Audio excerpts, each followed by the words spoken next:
Bangladesh bank কর্তৃক জারি করা ব্যাংক রেজলিউশন স্কিম ২০২৫-এর আওতায় আর্থিক অনিয়মে জর্জরিত এক্সিম, ফার্স্ট সিকিউরিটি ইসলামী, গ্লোবাল ইসলামী, সোশ্যাল ইসলামী এবং ইউনিয়ন ব্যাংক পিএলসিকে সম্মিলিত ইসলামী ব্যাংক পিএলসি নামক একটি নতুন রাষ্ট্রীয় শরিয়া ভিত্তিক ব্যাংকে একীভূত করা হচ্ছে।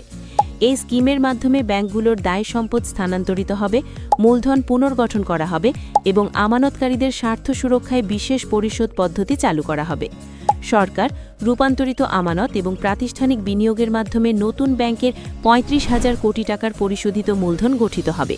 তবে শিক্ষা ও ধর্মীয় প্রতিষ্ঠানের মতো কিছু ক্ষেত্রের আমানতকারীদের জন্য বিশেষ ছাড় থাকবে। এছাড়া হস্তান্তরকারী ব্যাংকের কর্মকর্তা-কর্মচারীদের নতুন ব্যাংকে স্থানান্তর এবং বিদ্যমান চেক ও দলিলপত্রের বৈধতা বজায় রাখার মতো গুরুত্বপূর্ণ দিকগুলো এ স্কিমে অন্তর্ভুক্ত করা হয়েছে। এই যুগান্তকারী পদক্ষেপের লক্ষ্য হল দেশের আর্থিক স্থিতিশীলতা রক্ষা এবং সামগ্রিক ব্যাংক ব্যবস্থার প্রতি জনগণের আস্থা পুনঃস্থাপন করা।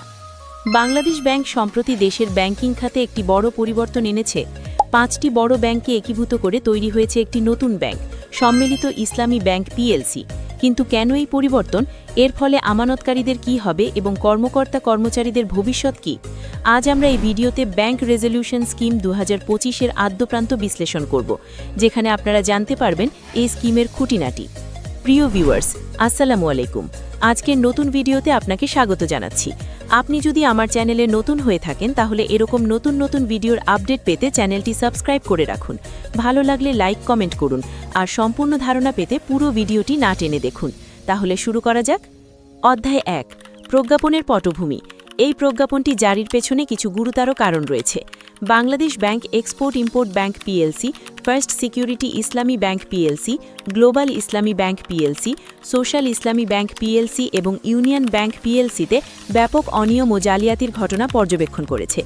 এই ব্যাংকগুলোর পরিচালনা পর্ষদ সুশাসন প্রতিষ্ঠায় ব্যর্থ হয়েছে, যার ফলে তাদের মূলধন, আমানত ও সম্পদের ব্যাপক ক্ষতি হয়েছে।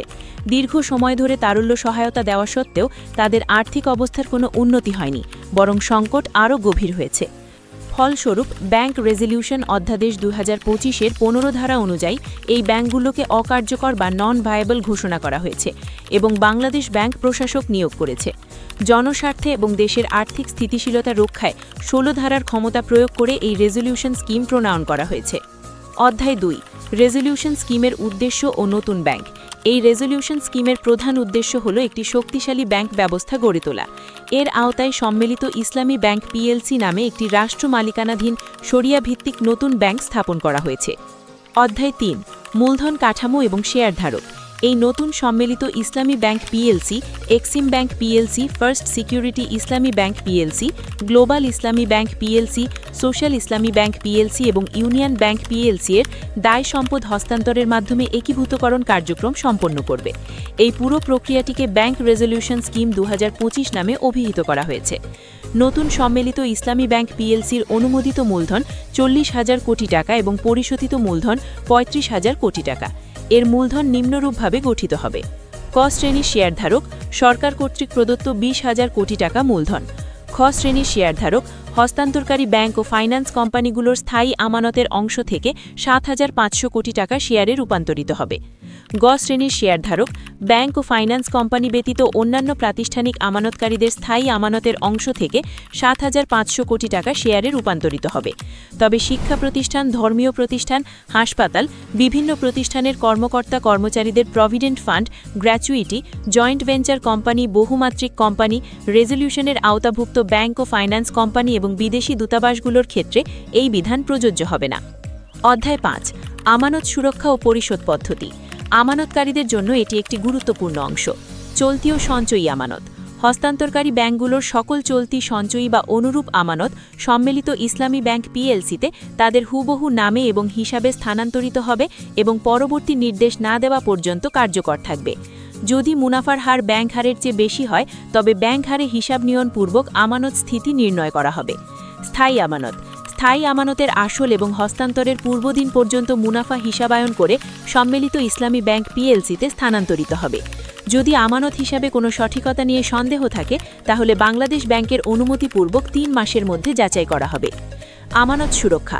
আমানত সুরক্ষা অধ্যাদেশ 2025 অনুযায়ী 2 লক্ষ টাকা পর্যন্ত আমানত সুরক্ষিত থাকবে। এর অতিরিক্ত অর্থ যথাযথ প্রমাণাদি দাখিল সাপেক্ষে হস্তান্তর গ্রহীতা ব্যাংকে প্রদান করা হবে। প্রাতিষ্ঠানিক এবং অপ্রাতিষ্ঠানিক আমানতকারীদের জন্য পরিশোধের একটি নির্দিষ্ট সূচি রয়েছে। 2 লক্ষ টাকা পর্যন্ত সুরক্ষিত আমানত কার্যকর তারিখ থেকে যে কোনো সময় পরিশোধ করা হবে। অতিরিক্ত আমানত পর্যায়ক্রমে 3 মাস থেকে 24 মাস পর্যন্ত বিভিন্ন কিস্তিতে পরিশোধ করা হবে, যা প্রতিটি 1 লক্ষ টাকার জন্য নির্ধারিত। তবে কিডনি ডায়ালিসিস ও ক্যান্সারে আক্রান্ত ব্যক্তিদের ক্ষেত্রে এই স্কিমের শর্তাবলী প্রযোজ্য হবে না। তারা যে কোনো সময় তাদের আমানত উত্তোলন করতে পারবেন। অধ্যায় 5 কর্মকর্তা কর্মচারী এবং অন্যান্য গুরুত্বপূর্ণ বিধান। হস্তান্তরকারী ব্যাংকের কর্মকর্তা কর্মচারীদের বিষয়েও গুরুত্বপূর্ণ সিদ্ধান্ত নেওয়া হয়েছে। কার্যকর তারিখের অব্যবহিত পূর্ব তারিখে নিযুক্ত এবং যাদের বিরুদ্ধে কোনো অভিযোগ বা মামলা নেই তারা নির্ধারিত দিনে সম্মিলিত ইসলামী ব্যাংক পিএলসিতে স্থানান্তরিত হবেন। যদি কোনো কর্মকর্তা বা কর্মচারী লিখিতভাবে নতুন ব্যাংকে কাজ করতে না চান তাহলে তাদের পূর্ববর্তী ব্যাংকের সাথে চুক্তি অনুযায়ী তাদের চাকরির অবসান হবে। ব্যাংকের স্বার্থে প্রয়োজন মনে করলে অথবা প্রতারণামূলক কার্যক্রমের প্রমাণ পাওয়া গেলে যে কোনো কর্মকর্তা বা কর্মচারীকে কারণ দর্শানো ব্যতি রেখে বরখাস্ত করা যেতে পারে। এছাড়াও এই স্কিমে আরও কিছু গুরুত্বপূর্ণ বিধান রয়েছে। চেক বহি ও ব্যাংকিং দলিল। হস্তান্তরকারী ব্যাংকের নামে মুদ্রিত সকল চেক বহি, ডিপোজিট স্লিপ এবং অন্যান্য ব্যাংকিং দলিল কার্যকর তারিখ থেকে সম্মিলিত ইসলামী ব্যাংক পিএলসির বৈধ দলিল হিসাবে গণ্য হবে। মামলা মোকদ্দমা। হস্তান্তরকারী ব্যাংকগুলোর সকল অনিষ্পন্ন মামলা মোকদ্দমা সম্মিলিত ইসলামী ব্যাংক পিএলসির বিরুদ্ধে দায়েরকৃত বলে গণ্য হবে। শর্ত পরিবর্তন। বাংলাদেশ ব্যাংক বাস্তবতার নিরীক্ষে এই স্কিমের যে কোনো শর্ত পরিবর্তন করার অধিকার রক্ষা করে।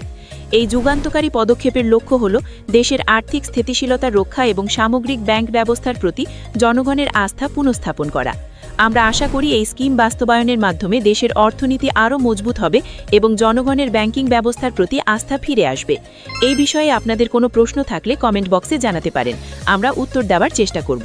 আমাদের সাথে থাকার জন্য ধন্যবাদ।